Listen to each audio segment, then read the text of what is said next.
చేత ప్రతికూల చేత నలిగిన రెలువలో ఉన్నానయ్యా.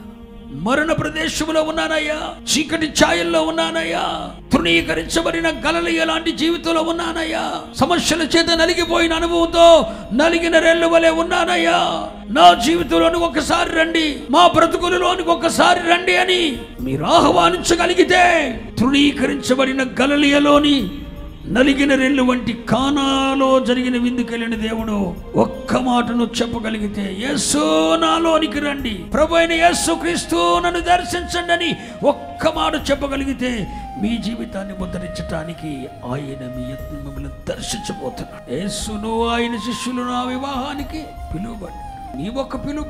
దుర్భరితమైన జీవితాన్ని జీవిస్తున్నానయ్యా. అనగార్చబడిన బ్రతుకుతున్నానయ్యా. గలలియ లాంటి తృణీకరించబడిన స్థితిలో ఉన్నాను. మరణ ఛాయల్లో ఉన్నాను. చీకటి అంధకారంలో కూర్చున్నాను. ఎటు చూచినా వెలుగు కానటం లేదు. ఒకటి పోయిందంటే మరొకటి, మరొకటి పోయిందంటే మరొకటి.